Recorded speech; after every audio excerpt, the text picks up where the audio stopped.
Okay folks, welcome to the next of the third year topics. The topic is called Control and Communication.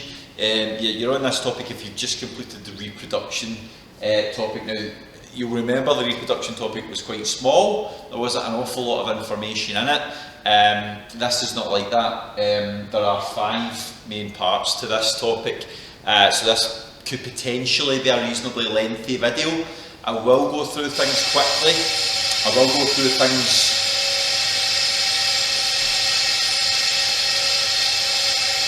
Make sure you could hear the bell, but there you go. I will go through things quickly. I will go through things probably too quickly, but that's the beauty of this video. As I always tell you, you pause it, you rewind it, you watch it again. So we're going to take each of the 5 individual topics within this unit individually. We might as well just get cracked on with it. So we're going to start off by talking about what the actual topic is all about, control and communication. Initially, what we're going to start to talk about is the nervous system, the way that the brain not only receives signals from the environment around us, but also sends signals to muscles, to glands, so that things can get done in the body. The nervous system kind of takes us right up to all of the first 4 items. And then we talk a wee bit at the end about hormones, because hormones are another way in which the body can control things within the body. Levels of things like blood glucose level, blood water level. We're going to specifically look at blood glucose level and how that's controlled hormonally in the human body. But we will just start with number 1 and make our way forward. I'll put a wee tick next to it when we've completed it. What that might help you to do is to realise where you are in the video, because that'll always be there and you'll be able to sort of see there's a tick there, so next bit I'll make fast forward and rewinding a bit easier. So at the moment we are looking at the brain and the brain's structure and function. So I'll put a wee star at it, so that's the point with that. Any bets I forget to do that, but we'll try.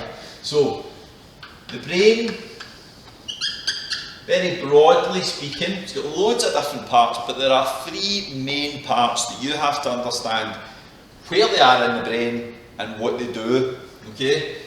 So hopefully this is a sort of sideways on view of the brain. You've got this sort of lobe coming out from either side, so just under, obviously, on each side, the left and the right. And the brain is actually split into 2 halves, called hemispheres as well, you need to know that. But the main sort of brainy part of the brain, right, the bit that you would recognise as a brain, the bit that a small child would draw when they're drawing a brain, this here is called the cerebrum. Cerebrum. Now, this is the first of many new words to you in this topic, so please make sure you take your time to learn them at this point. It's also a structure that sits just at the back of the brain, down quite low, just underneath the bottom of the cerebrum. That part is called the cerebellum. And you've also got the spinal cord, which obviously just runs right down your back. But this central part here, just at the very bottom of your brain, before we get onto the spinal cord, which I will label, it's not really part of the brain, but it's important to know what it is. This part here though is part of the brain. The third part of the brain you need to know about is the medulla.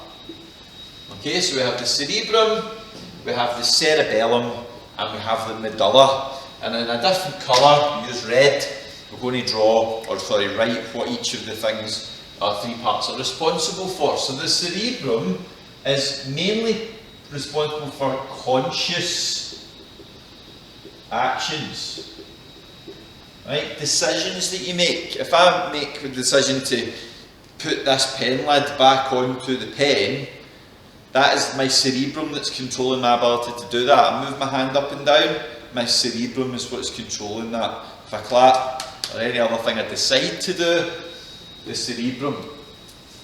Things like memory as well, intelligence, a whole host of things, but the main thing that I want you to remember is the cerebrum is responsible for conscious actions, things that we decide to do. Okay? The medulla, on the opposite side of the coin, the medulla is involved in things that we do not decide to do. Things like breathing. things like heart rate, right? Nobody walks along the street and then drops down dead suddenly because their heart stopped beating because they forgot to keep it beating, right? It's not something you have to decide to remember to do. You don't have to remember to keep breathing. Your body is automatically making the heart, your brain is making the heart beat, and it's making your lungs inflate and deflate because of the medulla. So what we would say is that is automatic or unconscious behaviour, e.g. heart rate or breathing. Right, so that's the medulla. And finally, well, the spinal cord is we will talk about, but not at the moment because we're really focusing on these three parts of the brain. The cerebellum is the final part, and is a need for you to remember and replicate this sentence. It controls muscular coordination and balance. Controls muscular coordination and balance. So what that means is, if you try and like take a little something you throw up and you catch it, I'm having to watch the object, I'm having to make my muscles work together to make something happen. Football's a great example of, anything that you do in football requires you to coordinate your muscles together, whether it's watching a ball coming in and hitting it first time, or controlling the ball, or judging a pass, or any of the things that require different parts of your body to do different things at the same time involves your cerebellum. Balancing is just one example of that, right? You'll know from anybody that's seen a small child that walking is not something you just do naturally. Walking is something you have to learn, and it's all to do with having the balance and getting that right, and it's to do with your cerebellum. Your cerebellum controls muscular coordination and balance. So that summarises everything you need to know about the brain. So we'll take that away and we'll move on to the CNS, which you don't necessarily know what that means yet. But this is the second part of the video, and I have remembered to move the little star. So that system should work. At least for now. So we're now into the CNS and neurons. The CNS stands for Central Nervous System.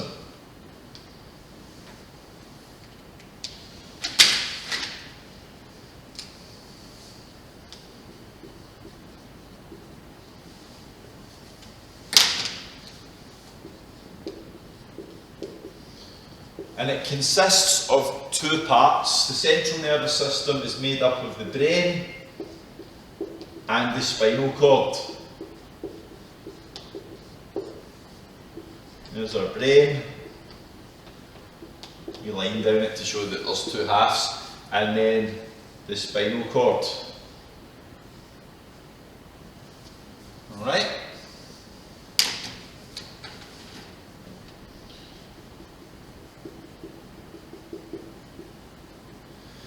And the central nervous system is involved in carrying information either from the environment to the brain, or carrying information from the brain to places where you need to send signals to. So it might be like, for example, muscles. As I've said, the example I used before, if I want to move something about or pick something up, I've got to send information from my brain down the spinal cord and then out towards the muscles, and that lets me pick things up, right? Now, along with talking about the CNS, all you need to know about the CNS is it's made of the brain and the spinal cord. But to take that a little bit further, we also need to know about neurons. Now, neurons are another word for nerve cells, and there are 3 different types of neuron. Just to try and explain this, why we have these 3 different types of neuron, I want to think about exactly the example I just used. Okay, let's say I'm looking at that pen and I want to pick it up. So I look at it, I see the pen, I pick it up. that requires me to know where the pen was, so I had to have signals sent to my brain from my eyes, but I've also then had to make a decision to pick it up again. Okay, so at that point, there's two different types of nerve required for that. The first type of nerve that's required are neurons that are taking signals from sense organs to the brain. So signals are being sent from your eyes, your ears, your nose, your skin. You're constantly aware of the temperature, you're constantly aware of how bright or dark it is, you're constantly aware if a smell changes or there's a loud noise. And all that information is being sent up the spinal cord from all the various areas that are sensing things around you and sending them up to the brain. That neuron, which I've put in pink, is called a sensory neuron.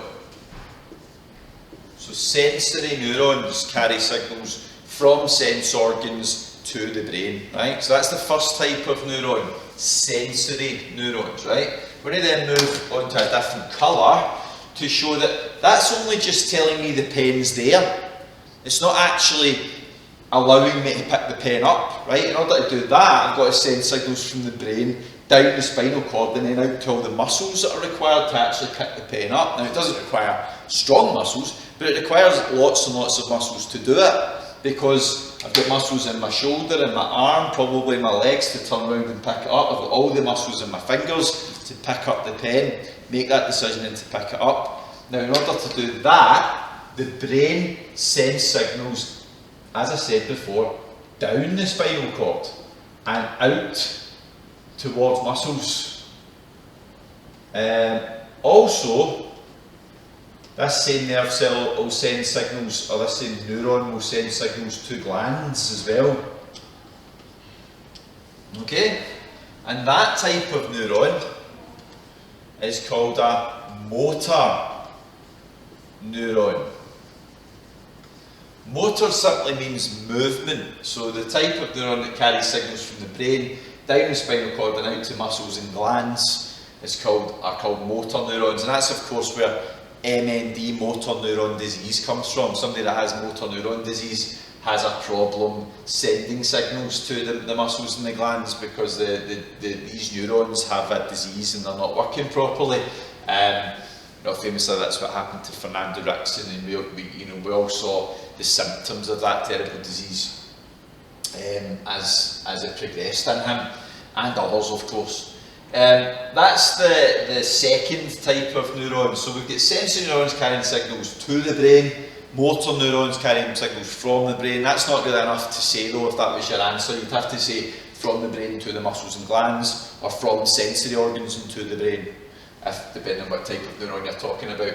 There is a third type of neuron called an interneuron, but we are not going to say anything about it just now. Interneurons. The reason why is because they become very important in one of the next topics. So we're going to talk about interneurons in more detail shortly. Okay, so again, you might want to pause at this point and have a wee look at what's been said so far. We're going to move on to the third topic, which is the synapse. And again, I've remembered to move the wee star. Although if you see at this point, 2 stars, that'll be confusing. So there we go. So this is going to let you fast forward through each of the topics. I'm looking at the time this video is taking. I think I'm making the decision to split it into 2. So this will be the third and final instalment of the first video. So this topic is called the synapse.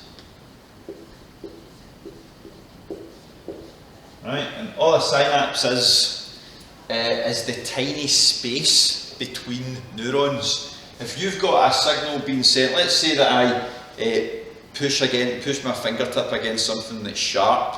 Now I'm going to feel pain, but the problem is pain's up here in the brain, pain's not down there. So the pain, the thing causing the pain, the pinprick, needs to somehow get a signal sent all the way up here. Now that can't be done with one cell.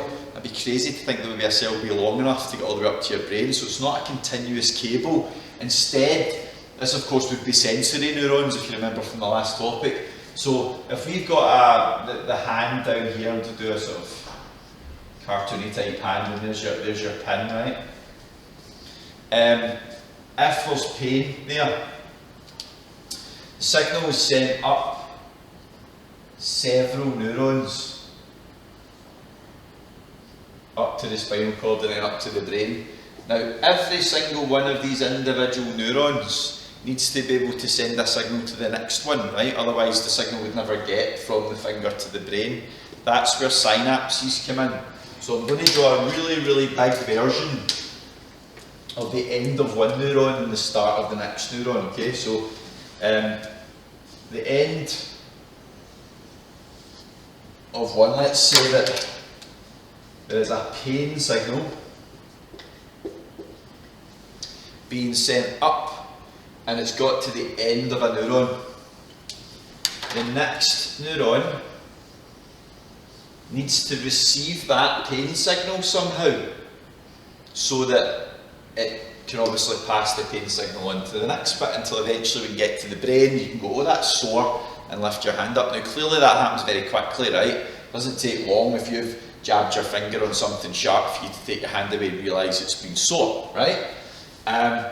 But there is a problem, because it's quite easy to send a signal along a cell, but when you've got a space between the cells, that does become an issue. That space is called a synapse. Right, so it's the space between two neurons is called the synapse. The type of signal that goes through a neuron is electrical, believe it or not. Very, very small electrical impulse gets passed through the nerve cell, but see, when it gets to the space, the electricity can't go from there to there. So instead what it has to do is it releases chemicals. So chemicals get released into the synapse.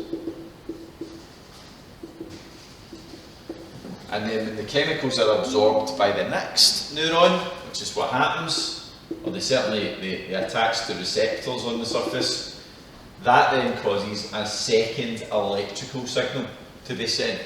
So we go electrical, then across the space are chemicals called neurotransmitters, incidentally, but again, you're not necessarily going to need to know that. But chemicals are sent across the synapse, and then that triggers the next electrical signal. So to get from your finger to your brain, up all your sensory neurons into your spinal cord and up to your brain, you're going to be going electrical, little chemical space, then another electrical signal, then chemical, electrical, chemical, electrical, chemical, all the way up to the brain until you feel that pain. And you can't really feel the pain, even though there's something causing the pain, you can't really feel it until it gets to your brain. That's how some painkillers will work as well, because obviously you understand if you take a painkiller, you're not actually getting rid of the reason why you're sore. All you're doing is getting rid of your brain's ability to detect the pain. Which is how that works. So basically what painkillers do is they get in here, they get into the synapse, and they cause a kind of blockage. So you get pain, and then the chemicals can't get through to the next nerve, so the pain doesn't actually get passed on. Again, that's not something you need to worry too much about. What we do need to know about a synapse is the space between two neurons, and the way that this signal is carried across a synapse is using chemicals. So it's electrical within a neuron and then chemical between neurons. Right, we're at 18 minutes, so I'm going to stop this video because I quite like the fact that they're quite short. I'll start a next instalment of this video where I'll start talking about reflex actions. So if you're wanting to know about the first three, it's this video. I'll move on to the next two topics in the next one. Okay.